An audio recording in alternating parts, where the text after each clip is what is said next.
Hi friends, welcome to my channel. आज आपका एडुटेरिया का बिहार दरोगा का प्रैक्टिस सेट नंबर जो है 2 है। आपका प्रैक्टिस सेट नंबर क्या है? 2 है। एडुटेरिया दरोगा का प्रैक्टिस सेट चल रहा है आपका 1275 पोस्ट के लिए जो था उसके लिए प्रैक्टिस सेट चल रहा है। और ये आपका क्या है? प्रैक्टिस सेट नंबर क्या है? 2 है। तो चलिए शुरू करते हैं, ज़्यादा टाइम वेस्ट नहीं करते हुए।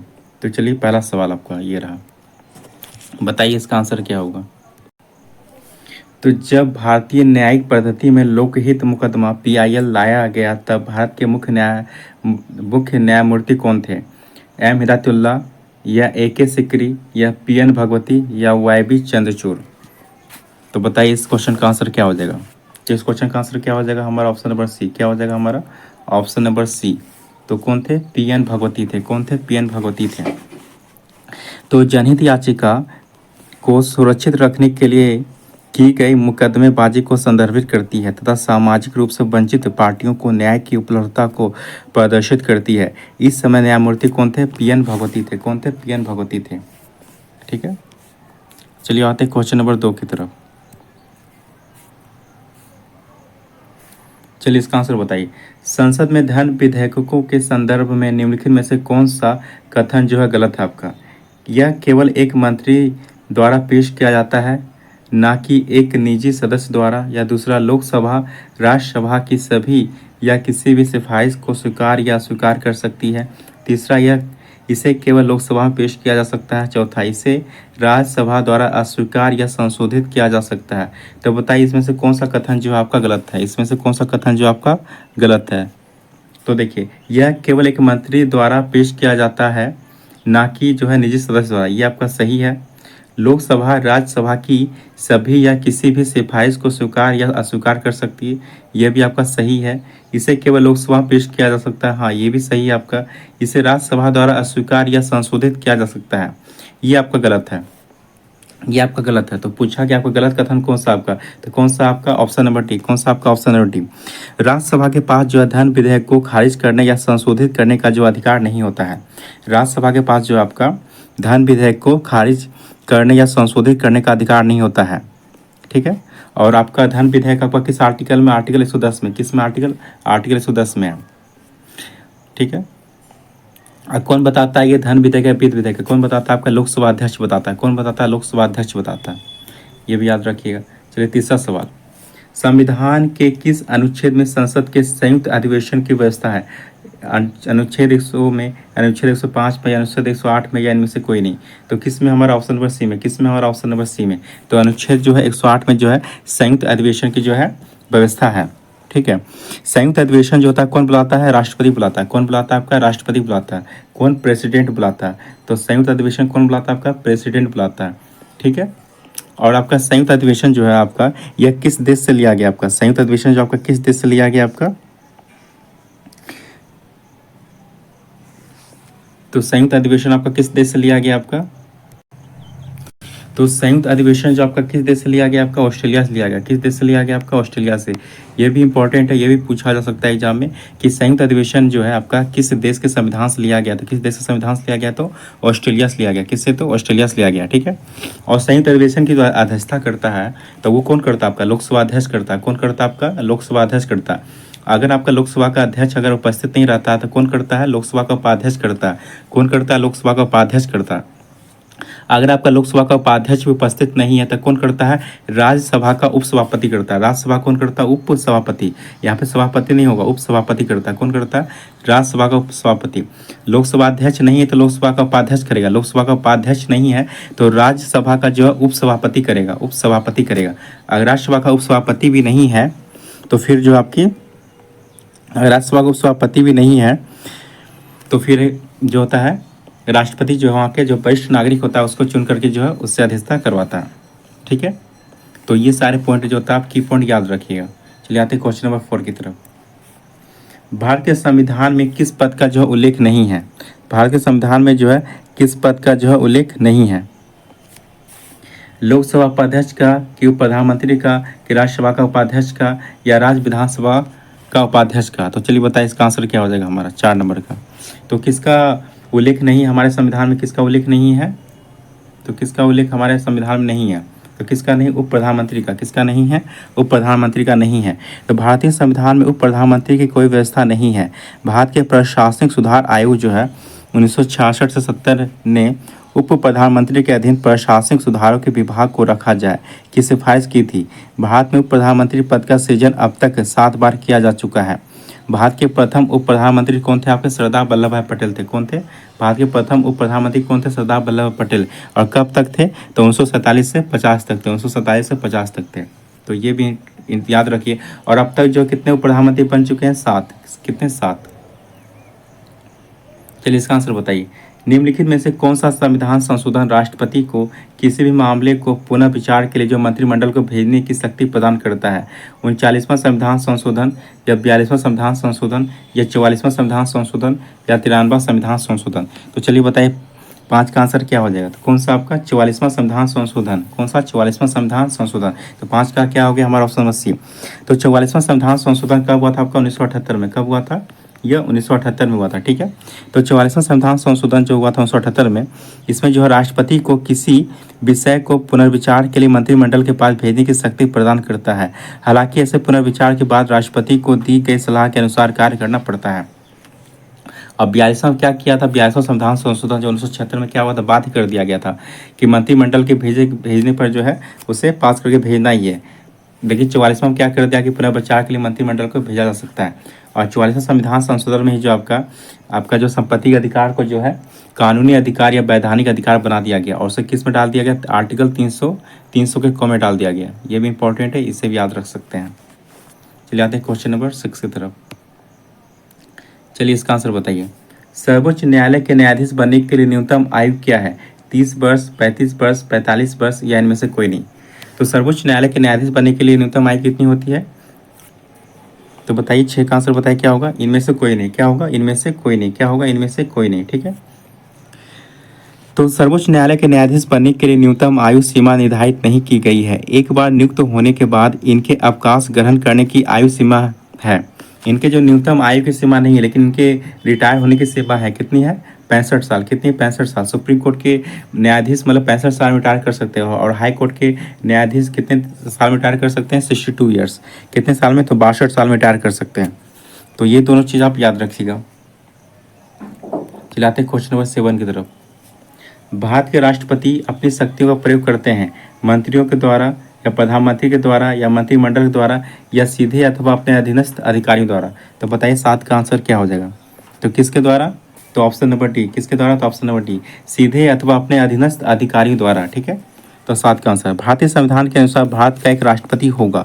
ये किसमें बताया गया, हमारा आर्टिकल 52 में। किसमें बताया गया, हमारा आर्टिकल 52 में, जिसमें संघ की कार्यपालिका शक्ति निहित होगी और इसका प्रयोग संविधान के अनुसार स्वयं या अपने अधीनस्थ अधिकारियों के द्वारा करेगा। ये किसमें बताया गया, आपका आर्टिकल 53(1) में बताया गया। किसमें बताया गया, आर्टिकल 53(1) में बताया गया है कि जो है राष्ट्रपति की शक्तियों का उपयोग जो है संविधान के अनुसार स्वयं या अपने अधीनस्थ अधिकारियों के द्वारा करेगा। ये किसमें बताया गया, आर्टिकल 53(1) में बताया गया। और आर्टिकल 52 में क्या है कि राष्ट्रपति के पद के बारे में बताया गया। तो चलिए आते हैं क्वेश्चन नंबर 8 की तरफ। भारत में पंचायती राज प्रतिनिधित्व करता है किसका, शक्तियों के विकेंद्रीकरण का, या लोगों की सहभागिता का, या सामुदायिक विकास का, ये सभी। तो बताइए 8 का आंसर क्या हो जाएगा। तो बताइए 8 का आंसर क्या हो जाएगा, क्या हो जाएगा हमारा, शक्तियों के विकेंद्रीकरण का, ये भी सही है। लोगों के सहभागिता की, यह भी सही है। सामुदायिक विकास का, ये भी सही है। तो इस क्वेश्चन का आंसर क्या हो जाएगा हमारा, उपयुक्त सभी। क्या हो जाएगा, उपयुक्त सभी। चलिए आते हैं क्वेश्चन नंबर 9 की तरफ। चलिए इसका आंसर बताइए। भारत में राजनीतिक दलों का पंजीकरण निम्नलिखित प्रावधानों में से किसके अनुसार किया जाता है, लोक प्रतिनिधि अधिनियम 1951, या लोक प्रतिनिधि अधिनियम 1950, या चुनाव आयोग अपनी बैठकों की कार्यवाही में, या भारत की संसद द्वारा। तो बताइए 9 का आंसर क्या होगा। तो किसके द्वारा करता है, तो लोक प्रतिनिधि अधिनियम 1951 द्वारा। लोक प्रतिनिधि अधिनियम 1951 के द्वारा। ठीक है। राजनीतिक दलों का पंजीकरण या निबंधन, चुनाव आयोजित कराने संबंधी प्रावधान, चुनाव कराने की अधिसूचना, नामांकन पत्र दाखिल करने, नामांकन पत्रों की जांच तथा उम्मीदवार द्वारा नाम वापस लेना आदि सभी प्रावधान जनप्रतिनिधि अधिनियम किसमें है, 1951 के तहत जो है वर्णित है। तो लोक प्रतिनिधि अधिनियम 1951 के तहत जो है वर्णित है। तो चलिए आते हैं क्वेश्चन नंबर 10 की तरफ। राज्य मानवाधिकार आयोग द्वारा अपना वार्षिक प्रतिवेदन किसके समक्ष प्रस्तुत करता है, राज्यपाल के, या राज्यपाल के समक्ष या राज्य सरकार के समक्ष या उच्च न्यायालय के मुख्य न्यायाधीश के समक्ष या राज्य के मुख्य सचिव के समक्ष। तो बताइए 10 का आंसर हमारा क्या हो जाए, किसके समक्ष करता है? तो राज्य सरकार के तहत समक्ष। किसके समक्ष? तो राज्य सरकार के समक्ष। तो मानवाधिकार संरक्षण अधिनियम कितना है आपका? मानवाधिकार संरक्षण अधिनियम कितना है आपका? 1953। कितना है? 1953। तो मानवाधिकार संरक्षण अधिनियम 1953 के अनुसार राज्य मानव अधिकार आयोग राज्य सरकार को वार्षिक प्रतिवेदन प्रस्तुत करता है। राज्य सरकार इस प्रतिवेदन को विधानमंडल के सदन या सदनों के समक्ष रखवाता है। तो कौन रखवाता है? तो राज्य सरकार रखवाता है।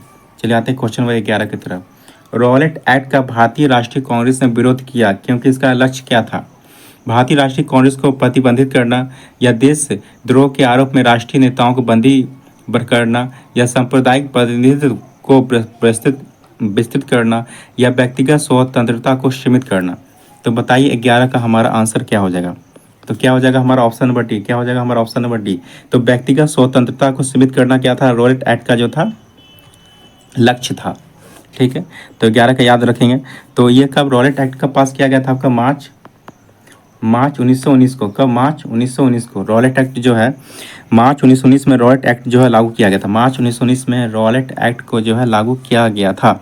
इस एक्ट के अनुसार जो था किसी भी व्यक्ति को संदेह मात्र होने पर गिरफ्तार किया जा सकता था या उसे मुकदमों के माध्यम से दंडित किया जा सकता था, सिर्फ संदेह होने पर। और भारतीय नेताओं ने इस एक्ट को क्या कहा था? काले कानून की संज्ञा दी थी। चलिए क्वेश्चन नंबर 12 का आंसर बताइए। निम्नलिखित में से कौन आत्मीय सभा के संस्थापक थे? राजा राम मोहन राय, स्वामी दयानंद सरस्वती या स्वामी विवेकानंद या रविन्द्रनाथ टैगोर। तो चलिए बताइए 12 का आंसर क्या हो जाएगा? क्या हो जाएगा? राजा राम मोहन राय। क्या हो जाएगा हमारा? Option number A. क्या हो जाएगा? राजा राम मोहन राय। तो आत्मीय सभा की स्थापना राजा राम मोहन राय ने कब की थी? 1815 में की थी। कब की थी? 1815 में। आत्मीय सभा की स्थापना राजा राम मोहन राय ने 1815 में की थी। कहाँ की थी ये पूछा जा सकता था। कहाँ की थी? कलकत्ता में की थी। कहाँ की थी? कलकत्ता में। आत्मीय सभा की स्थापना राजा राम मोहन राय ने 1815 में कहाँ की थी? कलकत्ता में की थी। ठीक है, चलिए अब आते हैं।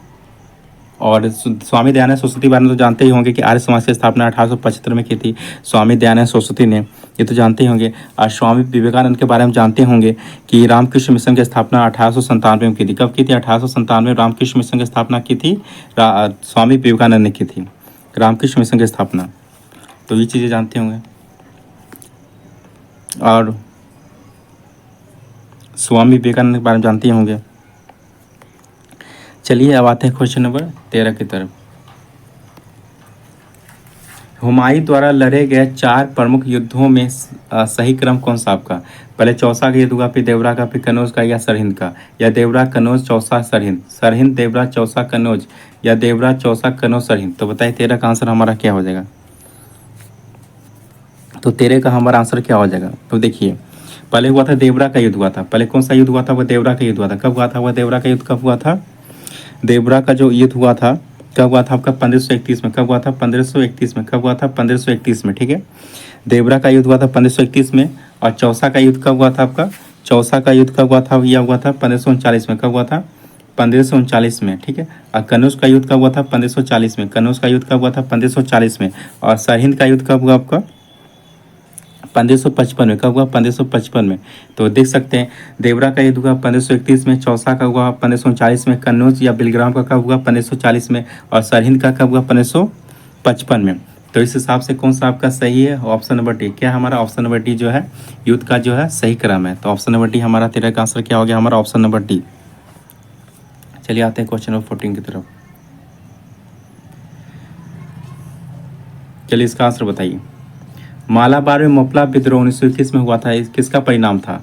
बहादुरी सत्याग्रह का, या खिलाफत आंदोलन का, या स्वदेशी आंदोलन का, या संयोग आंदोलन का? तो बताइए 14 का आंसर क्या हो जाएगा? तो ये किसका परिणाम था आपका? तो खिलाफत आंदोलन का। किसका था हमारा? खिलाफत आंदोलन का। तो ऑप्शन नंबर बी हमारा इस क्वेश्चन का आंसर हो जाएगा। तो मोपला विद्रोह हुआ था कब हुआ था? 1921 में हुआ था। और कहाँ हुआ था? मालाबार टेट, मतलब आधुनिक केरल जो है वहाँ पे हुआ था। कहाँ हुआ था? आधुनिक केरल में हुआ था। ठीक है, इसको मालाबार टेट कहते थे। खिलाफत आंदोलन के परिणाम स्वरूप प्रारंभ हुआ था। यह आंदोलन भूमिकर और पट्टेदारी से जुड़ता था, सांप्रदायिक रूप धारण कर लिया और भूमिपतियों जो प्रायः हिंदू थे के विरुद्ध सशस्त्र संघर्ष प्रारंभ कर दिया। मोपलो ने स्थानीय खिलाफत नेता अली मुस्लियार के नेतृत्व में जो है किया था। और मोपला विद्रोह जो हुआ था आपका, ये किसके नेतृत्व में हुआ था आपका? अली मुस्लियार, असली अली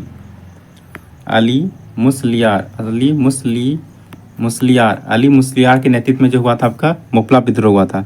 अली मुस्लियार के नेतृत्व में क्या हुआ था आपका? मोपला विद्रोह हुआ था। ये भी याद रख सकते हैं। चलिए 15 का आंसर बताइए। किसने कहा था आज़ादी हमारी पहुंच के अंतर्गत है, हमें इसे कसकर पकड़ना चाहिए? किसने कहा था? जवाहरलाल नेहरू ने कहा था, कि सरदार पटेल ने कहा था, कि महात्मा गांधी ने कहा था, या सुभाष चंद्र बोस ने कहा था? तो चलिए बताइए 15 का आंसर क्या हो जाएगा? किसने कहा था? महात्मा गांधी जी ने कहा था। किसने कहा था? महात्मा गांधी जी ने। तो 15 का हमारा आंसर क्या हो गया? Option number C. तो भारत छोड़ो आंदोलन के समय महात्मा गांधी ने कहा था आज़ादी हमारी पहुँच के अंतर्गत है, हमें इसे कसकर पकड़ना चाहिए। इसी अवसर पर महात्मा गांधी ने करो या मरो का नारा भी दिया था, इसी अवसर पर। तो ये भी याद रख सकते हैं। चलिए आते हैं क्वेश्चन नंबर 16 की तरफ। भारतीय राष्ट्रीय कांग्रेस के द्वितीय मुस्लिम अध्यक्ष कौन थे आपके? अबुल कलाम आज़ाद, या बहादुद्दीन तैयब जी, या रहमतुल्लाह शानी, या शौकत अली? तो बताइए 16 का आंसर क्या हो जाएगा? तो कौन थे आपके? तो पहला देखिए, ये द्वितीय है आपका, पहला याद रखिएगा कौन थे आपके? पहला जो थे बहादुद्दीन तैयब जी थे। पहला कौन थे आपके? बहादुद्दीन तैयब जी थे, ठीक है। और कब थे ये? बहादुद्दीन तैयब जी। पहला कौन थे आपके? बहादुद्दीन तैयब जी, ठीक है। और दूसरा कौन थे आपके? रहमतुल्लाह शानी। दूसरा कौन था आपके? रहमतुल्लाह शानी। तो यहाँ पूछा द्वितीय, तो कौन है? रहमतुल्लाह शानी जी हो जाए। कौन हो जाए? रहमतुल्लाह शानी जी। पहला कौन है? बहादुद्दीन तैयब जी। और दूसरा कौन आपके? रहमतुल्लाह शानी जी। ये कब थे? 1896 के कलकत्ता अधिवेशन में इन्होंने अध्यक्षता की थी। 1896 के कलकत्ता अधिवेशन में इन्होंने अध्यक्षता की थी। और इसी अधिवेशन में जो है पहली बार जो राष्ट्रगीत को जो है गाया गया था, राष्ट्रगीत को जो है गाया गया था। तो ये भी याद रख सकते हैं। इसी अधिवेशन में जो राष्ट्रगीत कौन सा? वंदे मातरम को जो है गाया गया था। इसी में जो है आपका राष्ट्रगीत जो है वंदे मातरम को गाया गया था। तो ये भी याद रख सकते हैं। तो चलिए आते हैं क्वेश्चन नंबर 17 की तरफ। निम्नलिखित में से किस एक पुरास्थल से पाषाण संस्कृति से लेकर हड़प्पा सभ्यता तक के सांस्कृतिक अवशेष जो है प्राप्त हुए हैं? मेहरगढ़ से, या कोटदीजी से, या कालीबंगा से, या लोथल से? तो बताइए 17 का आंसर हमारा क्या हो जाएगा? तो चलिए बताइए 17 का आंसर हमारा क्या हो जाएगा? तो 17 का आंसर हमारा क्या हो जाएगा? ऑप्शन नंबर ए क्या हो जाएगा? मेहरगढ़। क्या हो जाएगा? मेहरगढ़। तो मेहरगढ़ जो कहाँ आपका? बलूचिस्तान में। कहाँ आपका? बलूचिस्तान पाकिस्तान में आपका मेहरगढ़ है। यह स्थित पुरास्थल मेहरगढ़ से पाषाण संस्कृति से लेकर हड़प्पा सभ्यता तक के सांस्कृतिक अवशेष जो है प्राप्त हुए हैं। कहाँ से? मेहरगढ़ से। चलिए आते हैं क्वेश्चन नंबर 18 की तरफ। चलिए इसका आंसर बताइए। गौतम बुद्ध को एक देवता का स्थान किस राजा के समय प्राप्त हुआ? अशोक के समय, या कनिष्क के समय, या अजातशत्रु के समय, या बिंबिसार के समय? तो चलिए बताइए 18 का हमारा आंसर क्या हो जाएगा? तो किसके समय प्राप्त हुआ था? कनिष्क के समय। किसके समय प्राप्त हुआ था? कनिष्क के समय। तो इस क्वेश्चन का आंसर क्या हो गया हमारा? Option number B. तो कनिष्क के शासन काल में संपन्न चतुर्थ बौद्ध संगीति में बौद्ध धर्म को दो भागों में हीनयान एवं महायान में विभाजित हो गया था। महायान संप्रदाय को मानने वाले लोगों ने बुद्ध को देवता माना एवं उनकी पूजा अर्चना शुरू की थी। तो इस लिहाज से आपका आंसर क्या हो गया हमारा? Option number B. किसके समय? तो कनिष्क के समय। चलिए क्वेश्चन नंबर 19। चंद्रगुप्त मौर्य ने सेल्यूकस निकेटर को किस वर्ष पराजित किया? 315 ईसा पूर्व में, या 305 ईसा पूर्व में, या 322 ईसा पूर्व में, या 305 ईसा पूर्व में? ये आपका ईस्वी है, तो किस में हुआ था आपका? ईसा पूर्व में हुआ था। किस में हुआ था? ईसा पूर्व में। 305 ईसा पूर्व में। तो इस क्वेश्चन का आंसर क्या हो जाएगा हमारा? Option number D. क्या हो जाएगा हमारा? ऑप्शन नंबर डी, ठीक है। तो 305 ईसा पूर्व में जो है मौर्य वंश के संस्थापक चंद्रगुप्त मौर्य ने सेल्यूकस निकेटर को 305 ईसा पूर्व में पराजित किया था। संघर्ष के बाद हुई संधि की शर्तों के अनुसार चंद्रगुप्त मौर्य को हेरात, कंधार, काबुल एवं मकरान, तो हेरात, कंधार, काबुल एवं मकरान के प्रदेश प्राप्त हुए। और चंद्रगुप्त ने जो 500 हाथी सेल्यूकस निकेटर को जो उपहार में दिए थे। तो उसके बाद जो एक वैवाहिक संबंध भी स्थापित हुआ, जिसमें सेल्यूकस निकेटर की पुत्री जो हेलेना, जिसको कार्नेलिया भी कहते हैं, उनका विवाह जो चंद्रगुप्त मौर्य से कराया गया। चलिए आते हैं क्वेश्चन नंबर 20 की तरफ। रजत सिक्के जारी करने वाला प्रथम गुप्त शासक था? चंद्रगुप्त प्रथम था, या चंद्रगुप्त द्वितीय था, या कुमारगुप्त था, या समुद्रगुप्त था? तो चलिए बताइए 20 का हमारा आंसर क्या हो जाएगा? कौन था? चंद्रगुप्त द्वितीय। कौन था? चंद्रगुप्त द्वितीय, जिसको क्या कहते हैं? विक्रमादित्य। तो 20 का हमारा आंसर क्या हो गया? Option number B. तो रजत सिक्के मतलब चांदी के सिक्के जारी करने वाला प्रथम गुप्त शासक कौन था आपका? चंद्रगुप्त द्वितीय था, जिसको गुप्त काल में जो है रुपये कहा जाता है। क्या कहा जाता है? रूपक। ये चांदी के सिक्के को, जो रजत का जो सिक्का था आपका, चांदी का सिक्का था, इसको क्या कहा जाता था? रूपक कहा जाता था। क्या कहा जाता था? रूपक कहा जाता था। गुप्त रूपक कहा जाता था, ठीक है। तो रजत गुप्त काल में जो है रजत सिक्के को क्या कहा जाता? रूपक कहा जाता था। क्या कहा जाता? रूपक। और चंद्रगुप्त द्वितीय ने शक मुद्राओं को के ही अनुकरण पर जो रजत मुद्राओं को उत्कीर्ण कराया था। तो ये भी याद रख सकते हैं। चलिए आते हैं क्वेश्चन नंबर 21 की तरफ। निम्नलिखित में से कौन सा सुल्तान अपने फरमान में सरदार या अमीरों को मसनद ए आली के नाम से संबोधित करता था? कुतुबुद्दीन ऐबक या बलबन या अलाउद्दीन खिलजी या बल्हो लोदी? तो बताइए किसका हमारा आंसर क्या हो जाएगा? तो कौन था वो? बहलो लोदी। कौन था वो? बहलो लोदी। तो ऑप्शन नंबर डी जो हमारा इस क्वेश्चन का आंसर हो जाएगा। तो लोदी वंश का संस्थापक बहलो लोदी था। बहलो लोदी अपने सरदारों का बड़ा सम्मान करता था। वो अपने सरदारों को मसनद ए आली कहकर जो है पुकारता था, ठीक है। तो चलिए आते हैं क्वेश्चन नंबर 22 की तरफ। मोहम्मद बिन तुगलक के निम्नलिखित प्रयोगों या अभियानों को जो काल क्रमानुसार सजाइए। तो पहले कौन सा मतलब काम किया था मोहम्मद बिन तुगलक, तो उसके हिसाब से सजाइए आप, ठीक है। तो चलिए 22 का आंसर हमारा क्या हो जाएगा? तो चलिए पहले बताइए क्या हो जाएगा, हमारा आंसर हो जाएगा। तो पहले देखिए, दोआब दोआब में वृद्धि कब किया था आपका? 1325 में। कब किया था? 1325 में। दोआब में वृद्धि जो किया था, दोआब में कर वृद्धि कब किया था? 1325 में किया था। और राजधानी परिवर्तन कब किया था? राजधानी परिवर्तन किया था आपका 1326 में। कब किया था? 1326 में, ठीक है। और सांकेतिक मुद्रा प्रचलन कब किया था आपका? 1329 में। कब किया था? 1329 में, ठीक है। और कराची अभियान कब किया था? कराची अभियान जो किया था आपका कब किया था? 1337 से 38 के बीच। 1337 से 38 के बीच जो कराची अभियान किया था। तो इस हिसाब से देख लीजिए। तो पहले क्या हुआ? दोआब में वृद्धि कब हुआ? 1325 में। फिर राजधानी परिवर्तन कब हुआ? 1326 में। फिर सांकेतिक मुद्रा कब जारी हुआ? 1329 में। और दोआब आपका कराची अभियान कब किया? 1337 से 38 में। तो इस हिसाब से क्या हो जाएगा हमारा? पहले दो होगा, फिर क्या होगा हमारा? 2 3 1 4, 2 1 3 4। क्या हो जाएगा? 2 3 1 4। क्या हो जाएगा? 2 3 1 4। तो किस में हमारा? 2 3 1 4। 2 3 1 4 किस में? हमारा ऑप्शन नंबर डी में। किस में? हमारा ऑप्शन नंबर डी में। तो इस हिसाब से हमारा आंसर क्या हो जाएगा? हमारा ऑप्शन नंबर डी। तो चलिए आते हैं क्वेश्चन नंबर 23 की तरफ। चलिए इसका आंसर बताइए। निम्नलिखित में से कौन सा भारत का पहला पेपरलेस बजट है? केंद्रीय बजट 2021-22 या केंद्रीय बजट 2018-19 या केंद्रीय बजट 2019-20 या केंद्रीय बजट 2021? तो बताइए 23 का हमारा आंसर क्या हो जाएगा? तो केंद्रीय बजट 21-22 कौन सा? हमारा ऑप्शन नंबर ए। कौन सा? हमारा ऑप्शन नंबर ए। तो केंद्रीय बजट जो हमारा 21-22 जो है कब पेश किया गया था आपका? 1 फरवरी 2021 को वित्त मंत्री निर्मला सीतारमन ने पहला पेपरलेस बजट जो है पेश किया था। कब? 21-22 में किया था। इसका 24 का आंसर बताइए। पोंग और तापू डैश राज्य के लोकप्रिय नृत्य हैं? गोवा के या सिक्किम के या अरुणाचल प्रदेश के या आपका हरियाणा के? तो बताइए 24 का हमारा आंसर क्या हो जाएगा? तो किसके? ये है अरुणाचल प्रदेश के। किसके? अरुणाचल प्रदेश के। तो इस क्वेश्चन का आंसर क्या हो जाएगा? हमारा ऑप्शन नंबर सी। पोंग और तापू जो है अरुणाचल प्रदेश राज्य के जो है लोक नृत्य हैं, ठीक है, याद रखिएगा।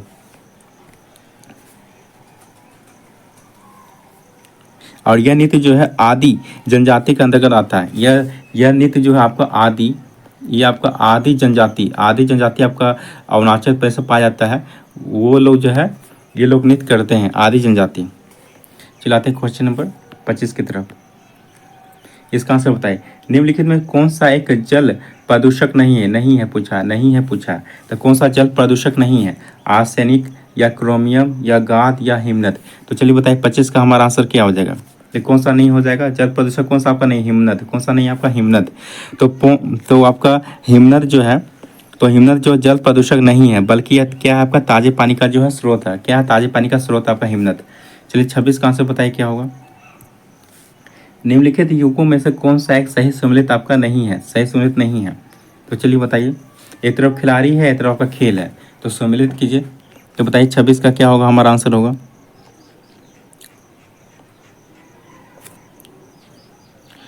तो देखिए, सानिया रिचर्ड जो है हॉकी से संबंधित है, ठीक है।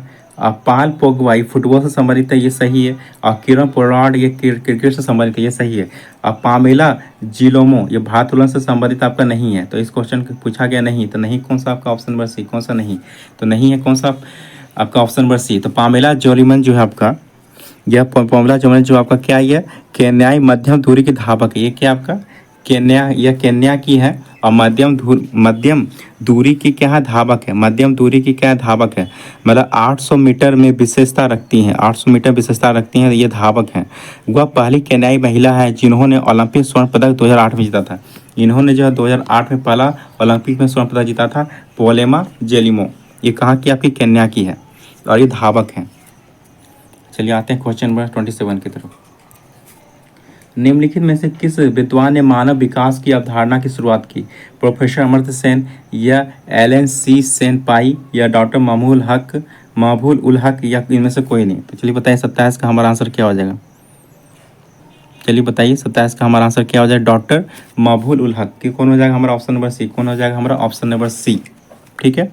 तो मानव विकास सूचकांक की अवधारणा का विकास पाकिस्तान, ये कहाँ के थे? पाकिस्तान से थे, पाकिस्तान के थे। तो पाकिस्तानी अर्थशास्त्री महबूब उल हक द्वारा किया गया पहला मानव विकास सूचकांक आपका कब पेश किया गया? आपका पहला मानव विकास सूचकांक 1990 में जारी किया गया। यह सूचकांक संयुक्त राष्ट्र विकास कार्यक्रम द्वारा जो है जारी किया जाता है, तो ये याद रखिएगा। अब चलिए बताइए WTO का जो है पूर्ववर्ती नाम क्या है? अंकटाड है या गैट है या यूनिडो है या OECD है? तो वर्ल्ड WTO का फुल फॉर्म क्या था? World trade organisation. क्या होता है? World trade organisation. इसकी स्थापना कब हुआ था? 1 जनवरी 1995 में, 1 जनवरी 1995 में। और इसका पुराना नाम क्या था? आपका गेट था। इसका पुराना नाम क्या था? आपका गेट था। गेट का फुल फॉर्म क्या होता है आपका? इसका पुराना नाम क्या था? गेट था। इसका फुल क्या होता है?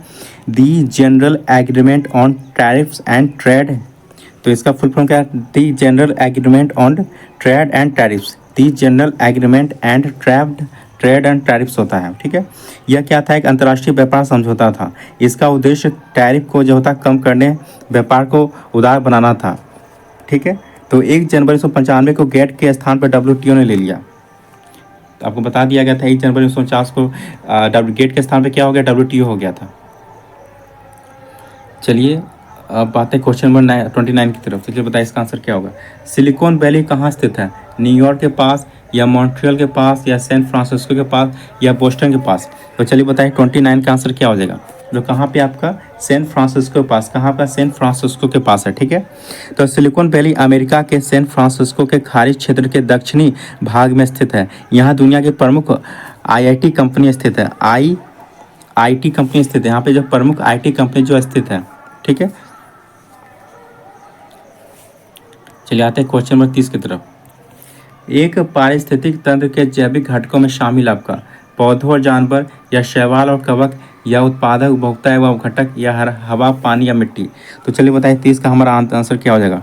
तो कौन है? उत्पादक, उपभोक्ता एवं अवघटक। कौन सा हो जाएगा? ऑप्शन नंबर सी, उत्पादक, उपभोक्ता एवं अवघटक। ठीक है। पारिस्थितिक तंत्र के जैविक घटक में उत्पादक, उपभोक्ता तथा अवघटक जो होते हैं शामिल होते हैं। चलिए 31 का आंसर बताइए। National green tribunal NGT Bharat सरकार द्वारा स्थापित किया गया, कब किया गया? 2000 में, 2005 में या 2008 में या 2010 में? तो बताइए 31 का हमारा आंसर क्या हो जाएगा? कब किया गया था? 2010 में। कब किया गया था? 2010 में। तो इस क्वेश्चन का आंसर क्या हो गया हमारा? Option number D. क्या हो गया हमारा? Option number D. तो राष्ट्रीय हरित न्यायाधिकरण NGT भारत सरकार द्वारा जो है 18 अक्टूबर 2010 को किया गया था। 18 अक्टूबर 2010 को जो इसकी स्थापना किया गया था।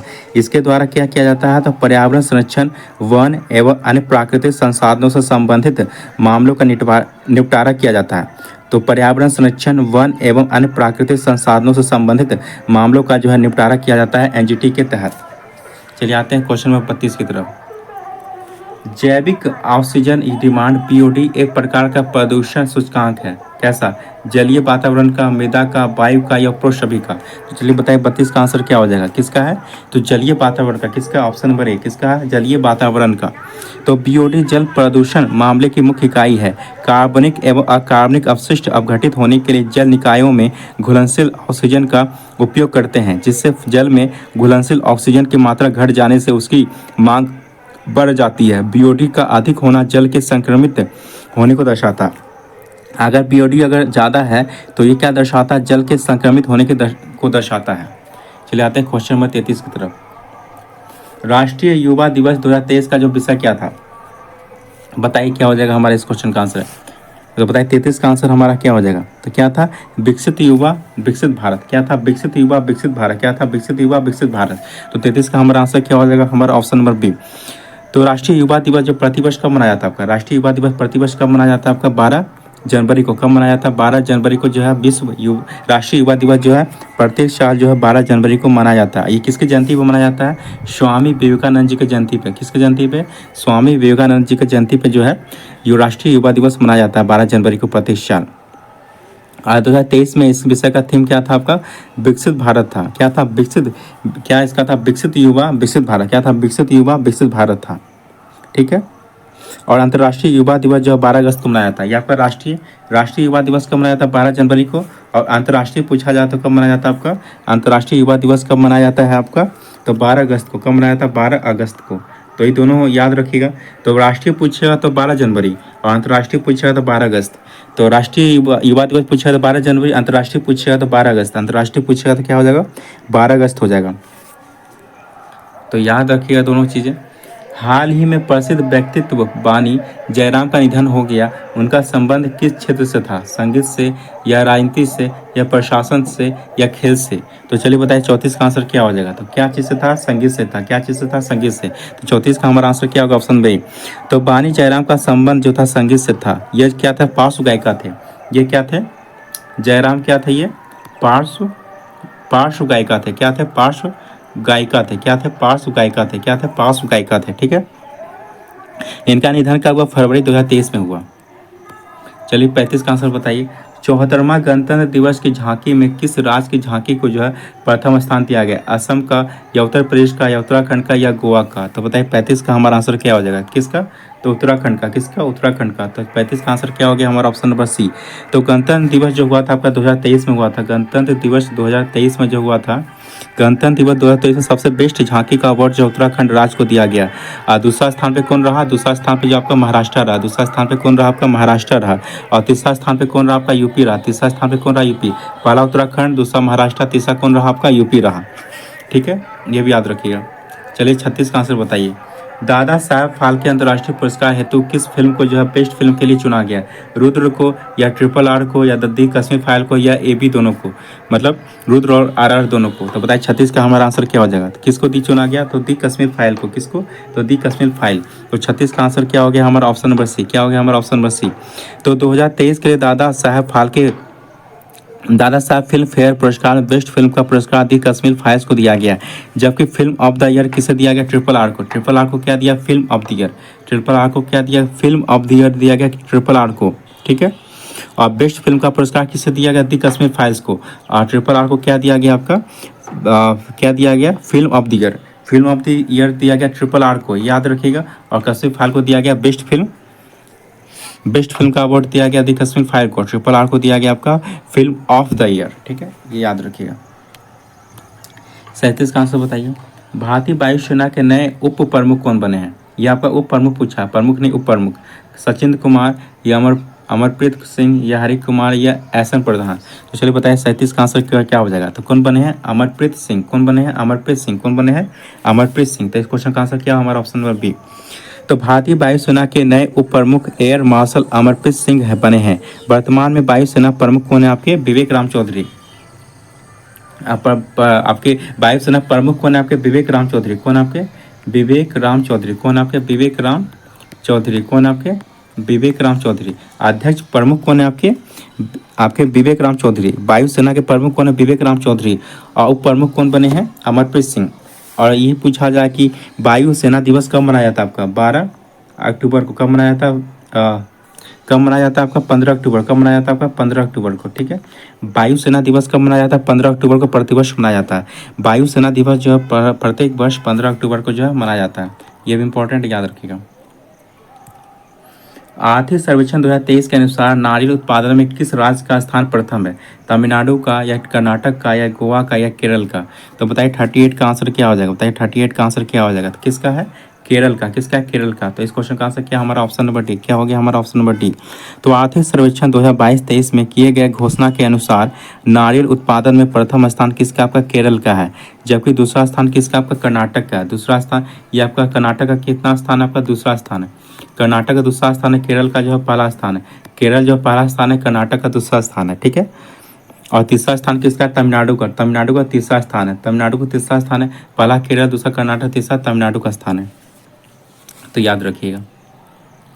चलिए 39 का आंसर बताइए। 17वां वन स्थिति रिपोर्ट 2021 के अनुसार भारत के कितने राज्यों या केंद्र शासित प्रदेशों ने 33% भूभाग पर वनावरण लक्ष्य को जो है प्राप्त कर लिया? 17 या 20 या 22 या 24? तो चलिए बताइए 39 का आंसर क्या हो जाएगा? तो कितना? तो 17। तो 17 राज्यों या केंद्र शासित प्रदेशों ने 33% भूभाग पर जो वनावरण लक्ष्य जो है प्राप्त कर लिया है, तो 17। तो 39 का हमारा आंसर क्या होगा? 17।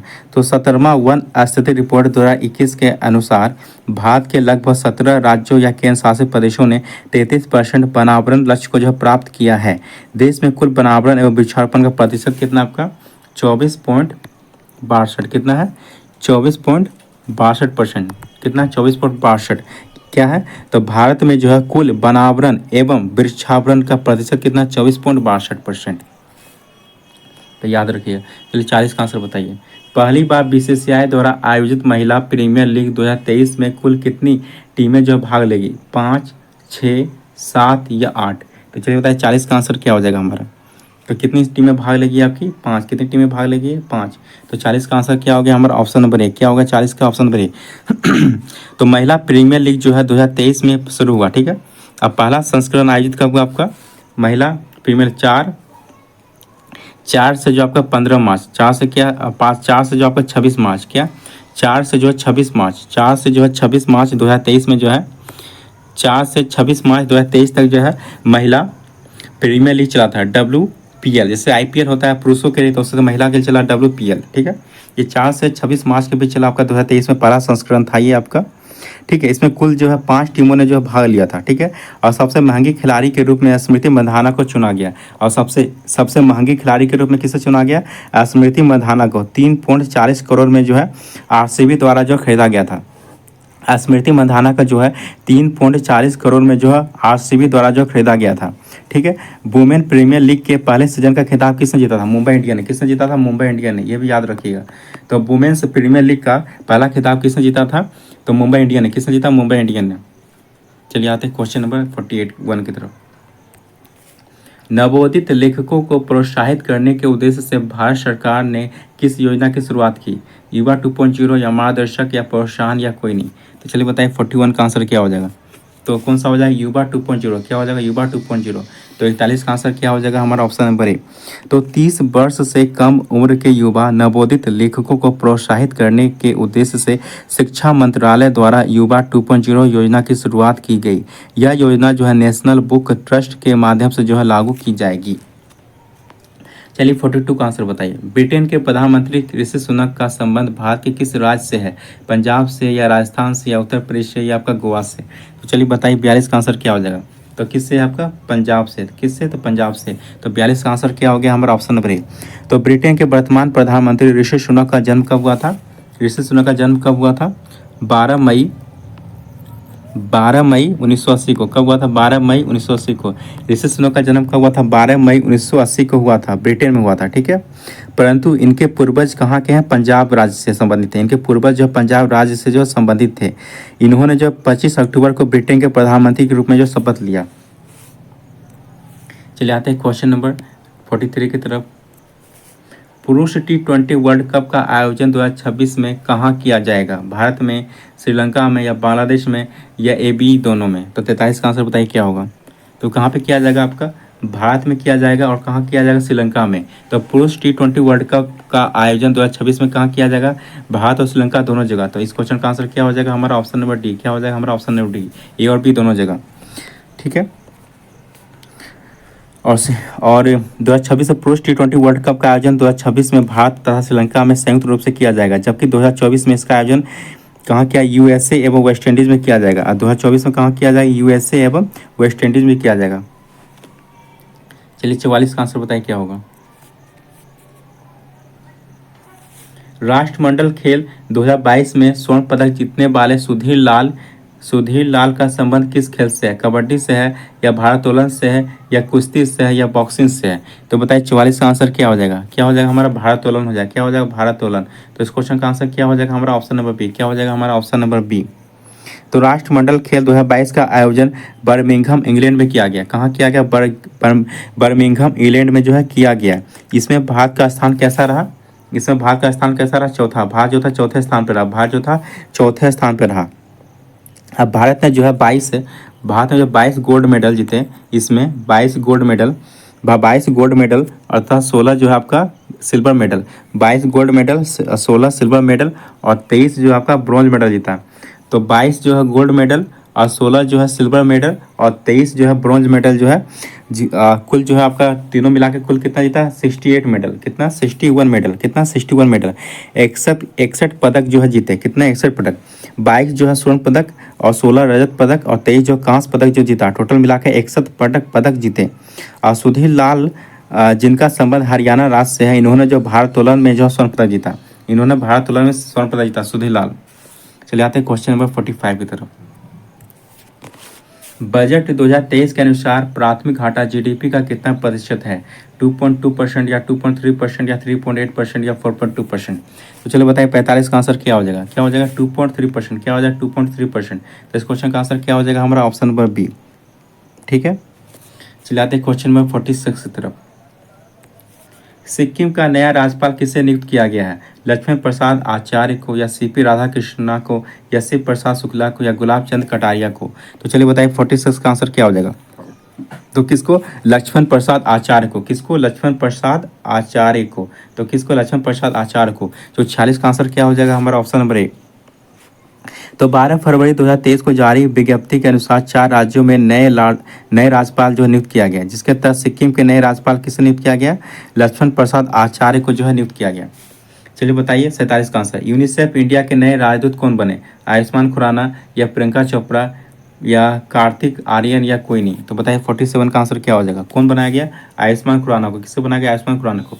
यूनिसेफ इंडिया के नए राजदूत किसे बनाया गया आपका? आयुष्मान खुराना को। किसको? आयुष्मान खुराना को। तो संयुक्त राष्ट्र बाल कोष, इसको क्या कहते हैं? यूनिसेफ कहते हैं। क्या कहते हैं? यूनिसेफ के जो है अभिनेता को मतलब जो है अभिनेता आयुष्मान खुराना को भारत में अपना नया सद्भावना दूत जो है नियुक्त किया। ठीक है, 47 का हमारा आंसर हो गया। चलाते हैं 48 का आंसर, बताइए क्या होगा? चलिए 48 का आंसर बताइए क्या होगा? वीर गार्जियन संयुक्त सैन्य अभ्यास जो भारत तथा जापान के मध्य हुआ, इसका आयोजन किया गया था हयाकुरी में या टोक्यो में या मेघालय में या गोवा में? तो चलिए बताइए 48 का आंसर क्या हो जाएगा? कहाँ किया गया? हयाकुरी में। कहाँ किया गया? हयाकुरी में। इस क्वेश्चन का आंसर क्या हमारा? ऑप्शन नंबर ए। ऑप्शन नंबर ए।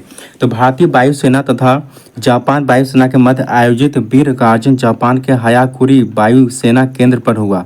भारतीय दल का नेतृत्व इसमें महिला स्क्वाड्रन लीडर अवनी चतुर्वेदी ने किया। किसने? महिला स्क्वाड्रन किसने किया? लीडर किसने किया? अवनी चतुर्वेदी ने किया। अवनी चतुर्वेदी ने किया। प्रधानमंत्री नरेंद्र मोदी द्वारा आदि महोत्सव का शुभारंभ कहाँ किया गया? नई दिल्ली में, लद्दाख में, छत्तीसगढ़ में या ओडिशा में? तो चलिए बताइए 49 का आंसर क्या हो जाएगा? कहाँ पे किया? नई दिल्ली में। कहाँ किया? नई दिल्ली में। इस क्वेश्चन का आंसर क्या हो गया हमारा? ऑप्शन नंबर ए। कहाँ हो गया? ऑप्शन नंबर ए। ठीक है, और ये जो दिल्ली के मेजर ध्यानचंद नेशनल स्टेडियम में जो है आदि महोत्सव का आयोजन किया गया था, और इसका आयोजन प्रतिवर्ष जो है जनजातीय मंत्रालय द्वारा किया जाता है। तो ये भी याद रखिएगा। चलिए 50 का आंसर बताइए क्या होगा? T20 cricketer of the year 2022 का अवार्ड किसे दिया गया?